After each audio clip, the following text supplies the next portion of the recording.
yang terkasih, bertemu kembali bersama Pak Jaya di sini. Salam sehat untuk kalian semua dan berkah dalam.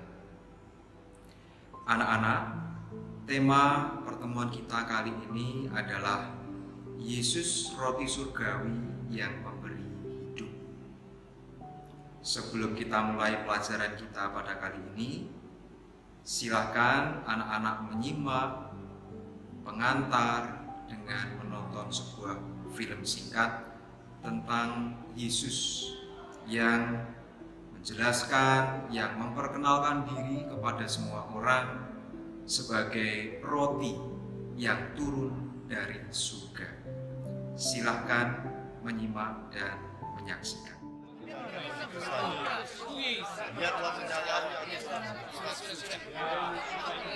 Berhentilah menggerutu di antara kalian.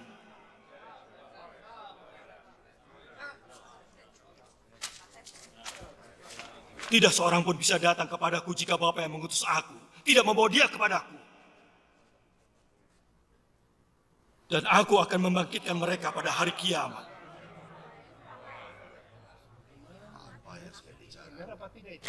Para nabi menulis, setiap orang akan diajarkan oleh Allah.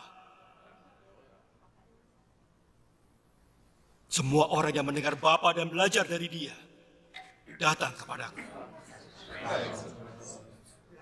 Ini tidak berarti ada orang yang sudah melihat Bapa. Yang sudah pernah melihat Bapa hanya dia yang datang dari Allah. Aku berkata yang sesungguhnya. Dia yang percaya akan beroleh hidup kekal. Akulah roti kehidupan. Nenek moyang kalian makan roti di padang gurun, namun mereka mati. Tapi tidak demikian dengan roti yang turun dari surga. Orang yang memakannya tidak akan mati. Akulah roti kehidupan yang turun dari surga. Orang yang makan roti ini akan hidup selamanya. Roti yang akan kuberikan pada kalian adalah dagingku. Kuberikan kepada kalian agar kalian bisa hidup. Mendengar itu mereka mulai bertengkar satu sama lain. Bagaimana bisa orang ini menyuruh kita makan dagingnya?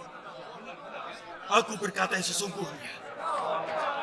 Jika kalian tidak makan daging anak manusia dan minum darahnya, kalian tidak akan benar-benar hidup. Mereka yang makan dagingku dan minum darahku memperoleh hidup kekal. Dan aku akan membangkitkan mereka pada hari kiamat. Sebab dagingku adalah makanan sejati dan darahku adalah minuman sejati. Mereka yang makan dagingku dan minum darahku tinggal dalam aku. Dan aku tinggal dalam mereka. Anak-anak yang terkasih, tentu kalian pernah merasakan yang namanya lapar. Lapar itu tidak nyaman, anak-anak. Perut kita merasa lapar.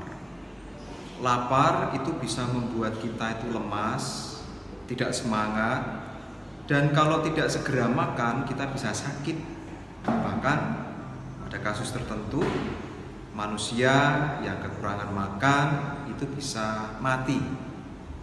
Nah, satu-satunya cara bagi kita supaya tidak merasakan kelaparan adalah dengan makan. Dengan makan, maka kita dikenyangkan. Dengan kenyang, maka kita mendapatkan kekuatan.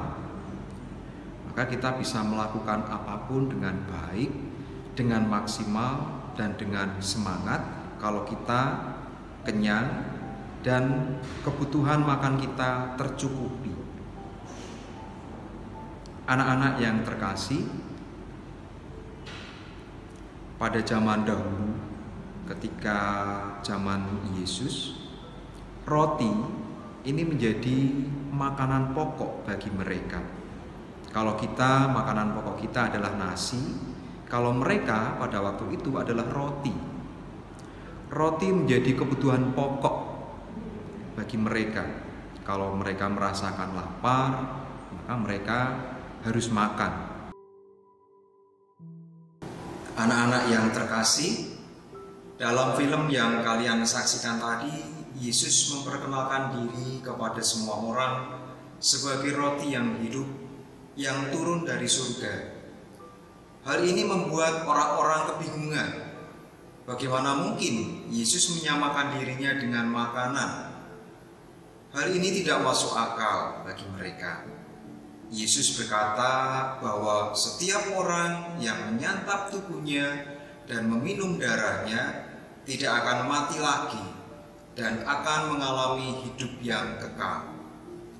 Yesus mau mengatakan bahwa setiap orang yang mau menerimanya sebagai sumber kekuatan, maka orang itu akan beroleh hidup dan kebahagiaan abadi.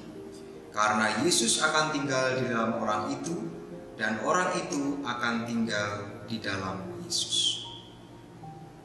Anak-anak yang terkasih, kalian sebentar lagi akan menerima tubuh Yesus dalam rupa roti dan anggur. Roti dan anggur ini adalah tubuh dan darah Yesus sendiri.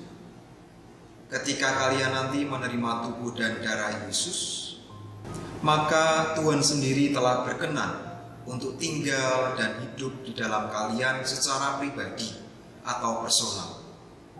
Akhirnya, selamat mempersiapkan diri untuk menyambut tubuh dan darah Yesus, dan semoga dengan menyambut tubuh dan darah Yesus sendiri, iman kalian semakin bertumbuh dan bersatu dengan Yesus Kristus Tuhan kita.